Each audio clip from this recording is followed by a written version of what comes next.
What's going on, everyone? Welcome back to the Happier, Healthier Arkansas podcast hosted by the Specific Chiropractic Centers. I'm Dr. Cam. And I'm Dr. Chris, and we just want to thank you guys for tuning in to today's episode. If you haven't done so already, please click that subscribe button, and thank you for joining us on our mission towards making Arkansas the happiest and healthiest state on the planet.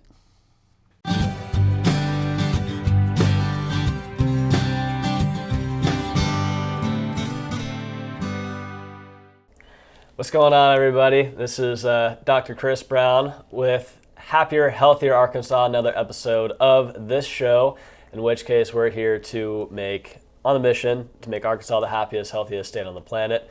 Currently, right now, Arkansas is number 49 out of 50 with chronic health conditions and also mental health conditions as well, in which case we're really seeing everybody being the passengers of their body and their mind, not necessarily the pilots. And so we're really on a mission to bring together people, have conversations that can provide insights to help others be able to get back into a state of activation and really, get control, be the pilots of their own life. So with me today is a very special guest I'm very excited about. We have a presenter, we have a motivational speaker, we have a drug and alcohol certified counselor, life coach, author, doing a lot of things, very focused, very niched on women's empowerment and seeing women really thrive and be the mothers, sisters, daughters that the potential and really get into that. So I'm very excited to welcome Eve Geigger to the show. Thank you. Owner, CEO of Made to Manifest. Yes. And like I said, you've done motivational speaking, you're an author, you're doing a lot of things that is all geared towards women's empowerment. Right. And so with that, I kind of want to set the stage a little bit. What's the biggest motivational speaking audience that you've had? It was not too long ago at the Women's Expo, something very exciting. It was, when I say amazing, it was over 300-400, maybe more women there. You had 177 vendors, so many women. It was just a true blessing and an honor. I'll say that. It was really great. I really enjoyed myself. That's awesome. So yes. 300-400, that's a lot of people. That's a deep audience. And so, imagining almost having that right now, right? We only have about 20-25 minutes. People are probably driving from work. Right. And so they're looking to get in, get out, get a full episode in. And if you're talking about women's empowerment, why is it that you're the one that's presenting about it? Why is this your passion? Because I'm that person. I tell women that I'm made to manifest. I've been in that place where I've gone through things where I didn't feel like I was enough. I didn't feel like I was inadequate. I dealt with low self-esteem. I even dealt with anxiety and fear and measuring up to other women, thinking that I wasn't enough. All these things that I went through, and I realized, you know what? No. I don't want to be that person. And so I literally took out the time to really affirmations, everything that I can do to shift my own thinking, of course, with my higher power, but shift my thinking to a place that I'm empowered. And he has empowered me to help empower others. So I tell that lady, hey, you can do it because I did it. I'm that person. So that's how I feel like, what better experience, what better process, what better way of doing anything. I'm a living testimony that it works. If you work, you have to really shift your mind. You have to really want more. That it doesn't matter what my past looked like. It doesn't matter what I've gone through in my past.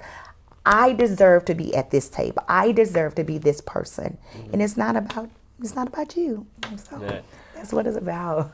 When you're in that, tell us a little bit about that disempowered state. Oh my goodness. Point in your life that you're in, and maybe what caused you to be in that, like reflections, those internal seeking that you did to be like, holy smokes, this is the interference that's caused me to be disempowered. Right. Reflect on that a little bit. So honestly, it started way back when I was younger. Like I had eczema. And so during that being in grade school, middle school, being talked about, trying to have friends and really didn't have friends, and trying to be and not, because I literally all over my body, I had eczema. And I used to say it's like the modern day leprosy for me. That's how I felt, because I was so pushed out, to the point that carried over into my adult life.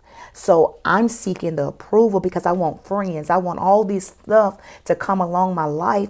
And because I didn't know who I was, because I literally lost myself in the shuffle of everything else, everybody else. And I just, hey, who am I? Do you like me? You got to like me. Please like me. Oh my God, if you don't like me.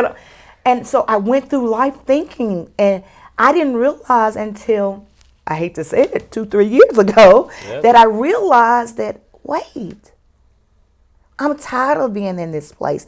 I'm tired of feeling like I'm not enough. I'm tired of feeling like I have to please everybody and approve myself to everybody.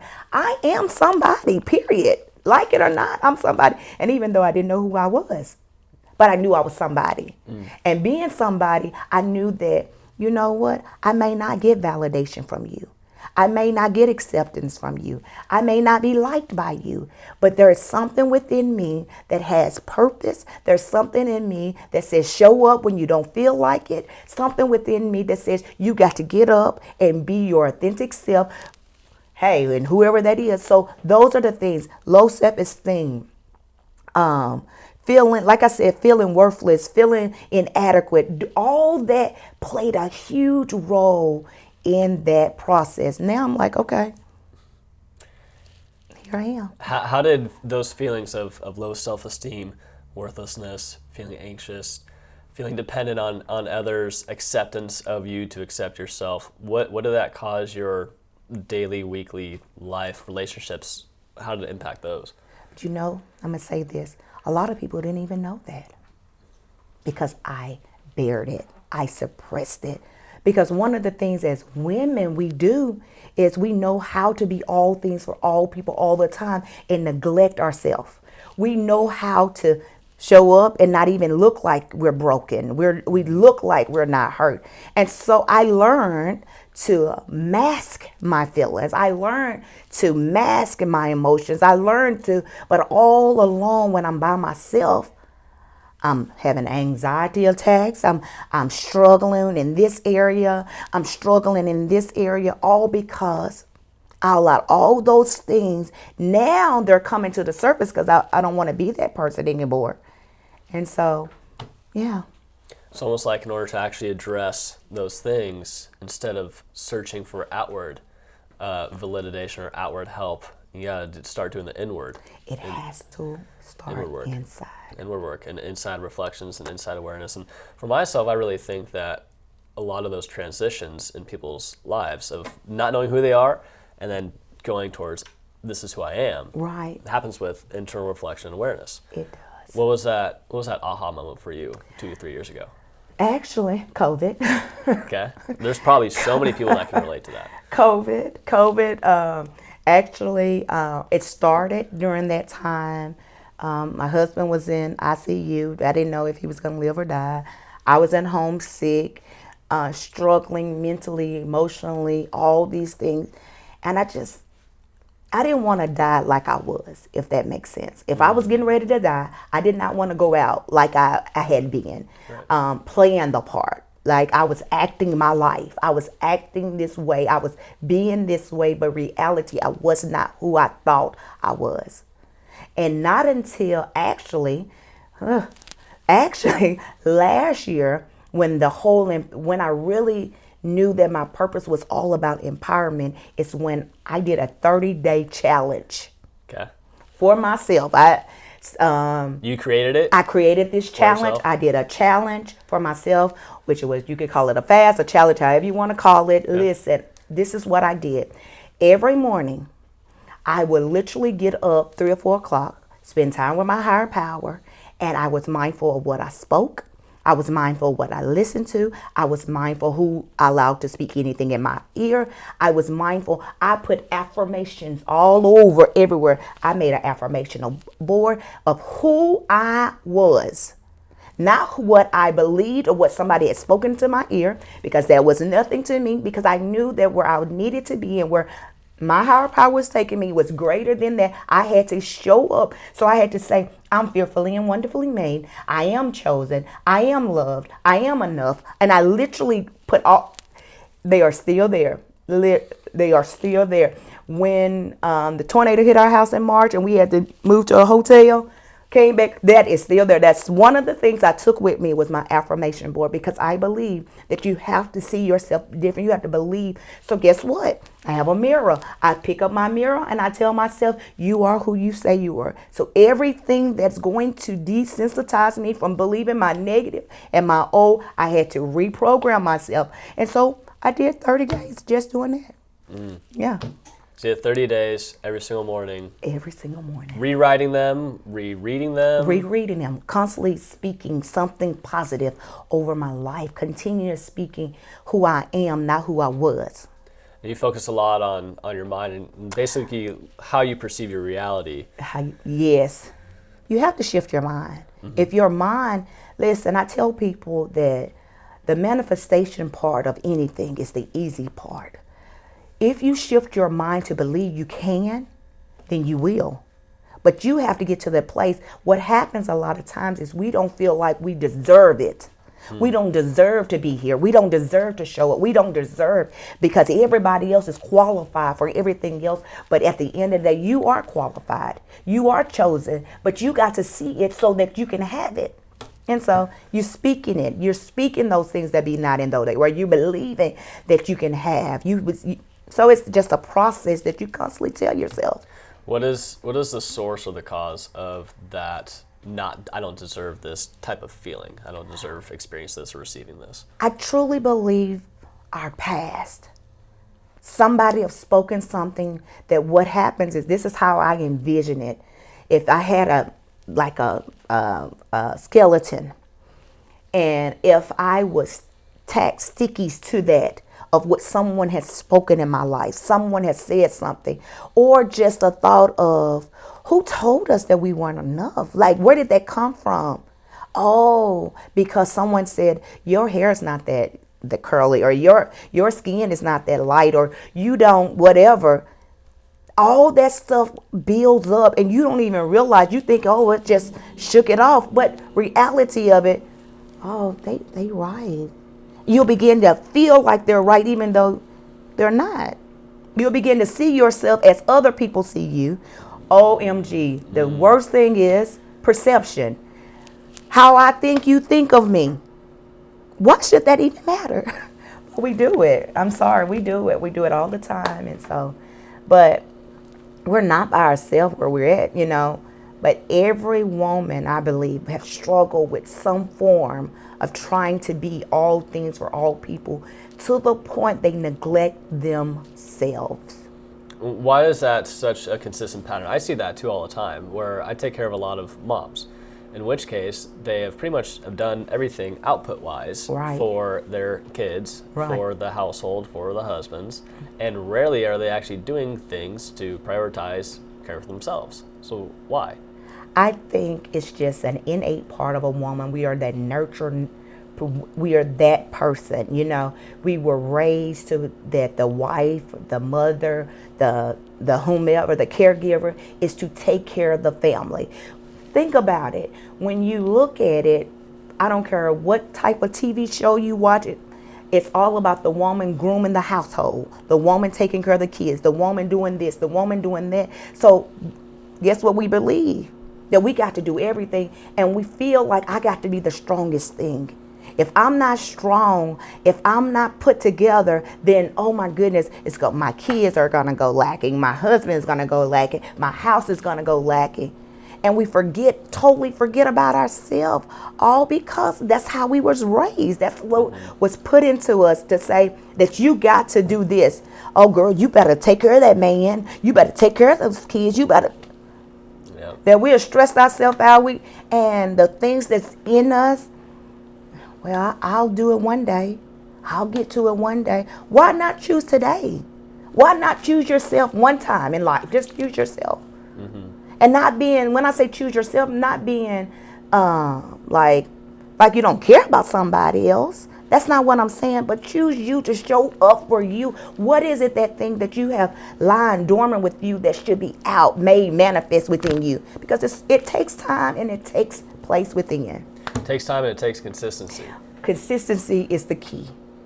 Think about your 30-day thing. You did that for 30 straight days. 30 straight days. You probably still do it now because Actually, it created a foundation. I did a little over 30 days. I think I ended up doing it like 45 days or so. I mean, I kept on because it became a part of me. Like, ooh, I wonder what we're going to talk about. Like, ooh, I wonder, because I had this quiet time in my time, and I write in journals and I do all this, but I took that time out to just be me. You're pouring out your subconscious. Right. In which case, all these things that are dormant in your head, they actually come out into something real, and you look at it and you're like, oh my goodness, like I'm literally saying out loud either the person who I'm going to be in 10 years or who I was 10 years ago. Right. And then there's like the action steps of how you envision yourself being physically, how you envision yourself being mentally, how you envision yourself operating emotionally. And like you can literally visualize those versions of you in the future, but you can see that, and then it's like, okay, I need to create a plan. How am I going to get there? How am I going to get there? And so that's really where the coaching aspect that you are operating in now. And so what I'm getting at is, for women that you provide care for, that you provide counsel for, they're coming to you in a disempowered state. They're coming to you as that version of you that you saw, and so you're literally seeing yourself in front of you. Right. Do you tell them all, hey, do this 30-day challenge and it's going to work for you? How do we start? I start with just figuring out, what do you want? It's simple. Where do you see yourself? Where do you want to see yourself? What's your goals? What is your dreams? What is your aspiration? Where are you at today and where you're trying to go? And then we take them through the steps of getting to that place. One of the number one things that I utilize is affirmation. And listen, you got to literally start with the shifting of the mindset first. Your goals, we established your goals. Now, what is hindering you from getting to that place? What is your hindrance? What is your holdback? What is your challenges, your struggle that keeps you from getting to that place? And sometimes it may be trauma.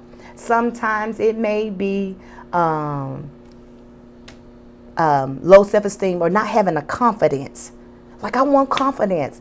I remember a young lady told me one day, and I'm telling young lady, like 14, 15 years old, and it made me cry. Oh, I cried. So she said, all I want, I was like, what do you want our higher power to give you? She said, confidence. And I remember at that age how I didn't have confidence. And so we look at those things, what's going to build our confidence? What's going to build our self-esteem? What's going to shift our thinking to make us feel as if we are? I'm not talking about being cocky or arrogant, but being confident and celebrating you.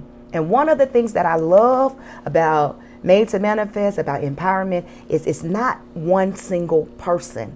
We celebrate women because we all been there. My story may not be your story, but at the same time, it's a story, and we struggle with the same things. And all along, we just need somebody just to say, hey, girl, I got you. You got this. I'm rooting for you. You got this. And so, yeah. What's the power of sisterhood in regards to that? The power of sisterhood, there's strength in unity. There's oneness.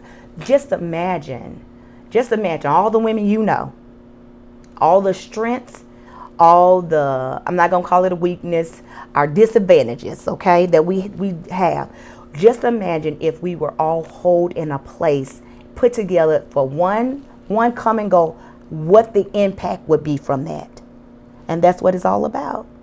Showing up as your authentic self, showing up that, man, if I show up, I don't have to worry about you being in a competition or feeling like, because when I show up, you're going to show up. And when we lock up, oh my goodness, the impact is going to happen. The power is going to be when women come together. It's empowerment all by itself. It's all by itself. The sister unity is all by itself. The empowerment when women come together.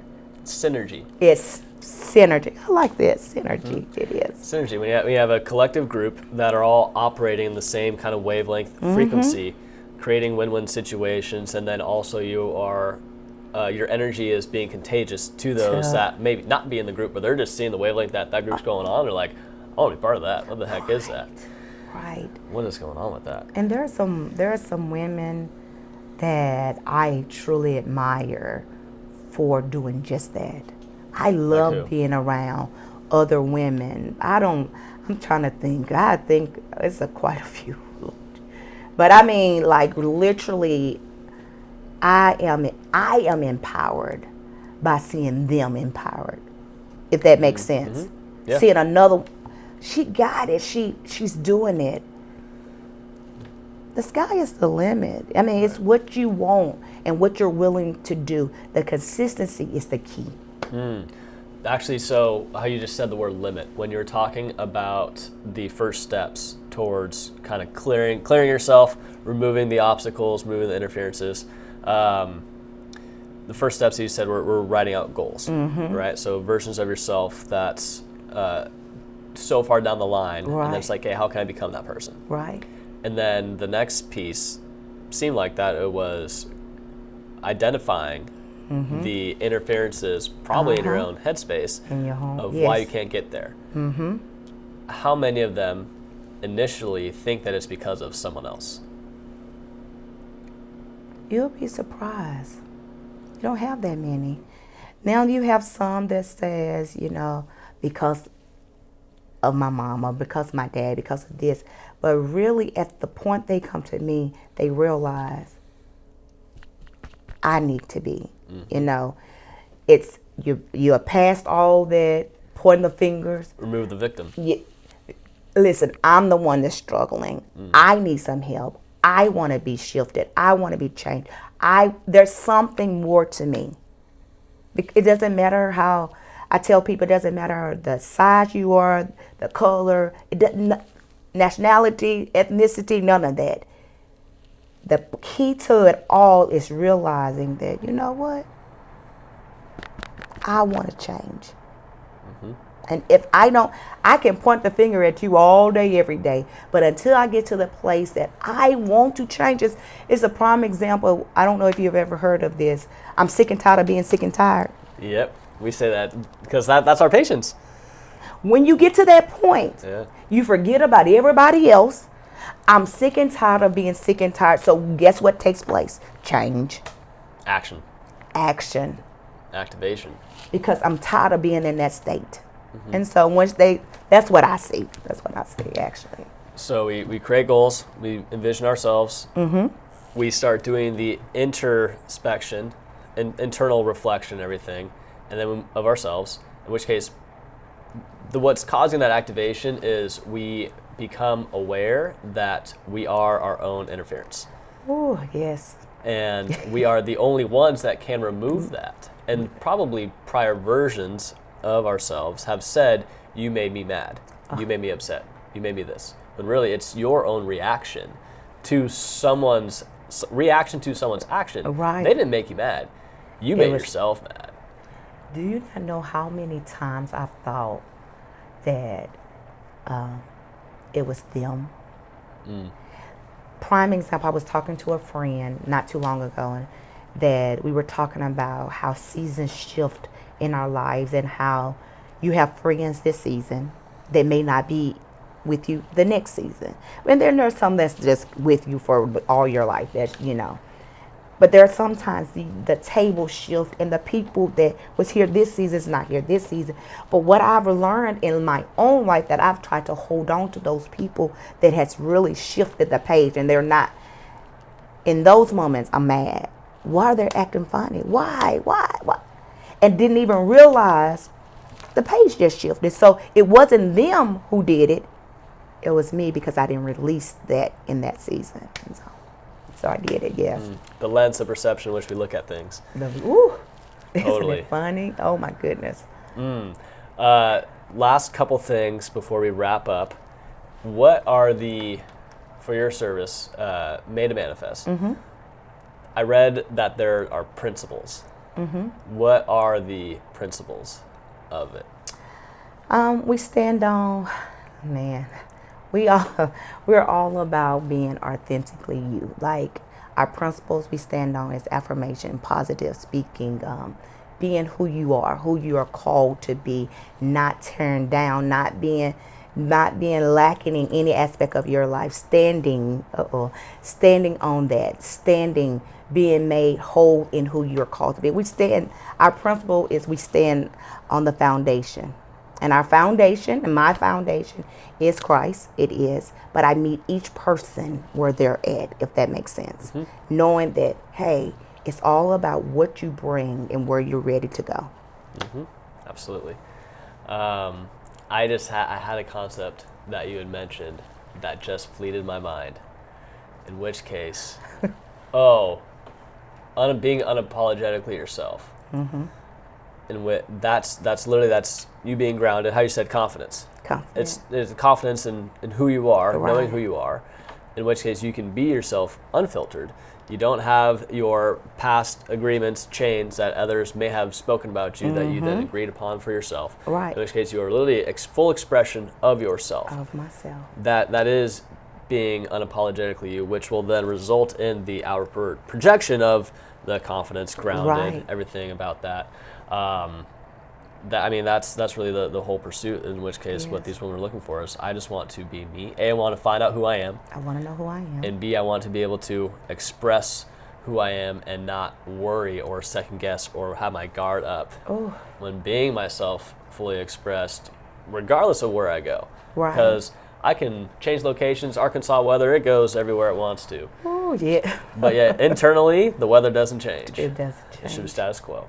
How can people get in touch with you? What do you have coming up? What's on deck for Made to Manifest, and where should the women be at to get more access to Eve Geigger? So most definitely they can reach out to me on my website, which is www.youweremadeToManifest.com, because that's my slogan. You were made to manifest. You got to believe that. So it's www.youweremadeToManifest.com, and we're getting ready to have our annual Manifest Her event, which is all about empowerment and vision boarding. So after we've been empowered, we're going to write our vision and we're going to make it plain. And so that's going to be in December, actually December the 2nd at the Burgundy Hotel. And you can get your tickets right there at www.youweremadeToManifest.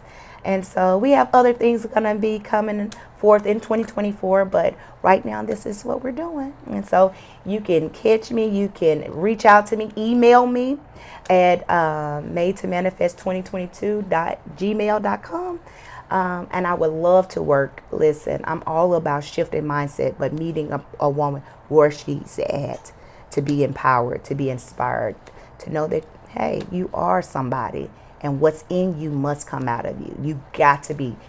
So many people are waiting on you to show up. And if you don't show up, then guess how many women or people are missing out because of waiting on you. So, yeah. That's awesome. Yeah. That's wonderful. I hope that those that are listening to this show, ideally you already are subscribed to the podcast, whether it's on YouTube or Spotify, whatever you're streaming this through. But there are definitely some nuggets in today's episode, especially for the women, and they're going to resonate with a lot of them. Not only your story, but there are pieces in there where they're going to sit back and be like, okay, I got work to do. Like right. That they probably are at that. This might be the aha moment.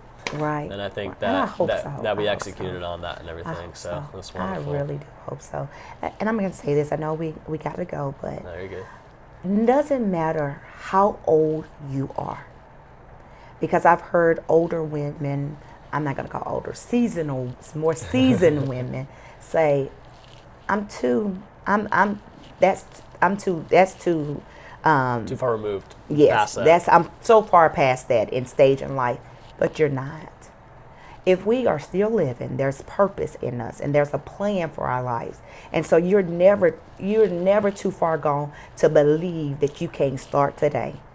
To be empowered, to be inspired, to show up as your authentic self, knowing that it's something in you that got to be made manifest. There's something in you that's greater than what you are portraying right today. I don't care if you 2 or 1 or 101. There's still purpose if you're still here.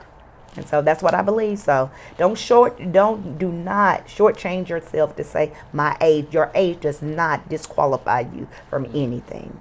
You disqualify yourself, not your age. That's it. And mic drop. We're dropping that. Thank you for being on the show. I love your energy. That was awesome. Thank you for having me. This is awesome. Won't be the last time. Thank you. Thank you. We hope you guys enjoyed this latest episode of Happier, Healthier Arkansas. Thank you so much for tuning in. We really appreciate your guys' support. Please click that subscribe button if you haven't done so already. Thank you for joining us. And if you're on a mission to help make Arkansas happier, healthier with us, again, please feel free to share this with anyone that you know so that way we can continue to help perpetuate the mission of making Arkansas the happiest, healthiest state on the entire planet. Until next time, see ya!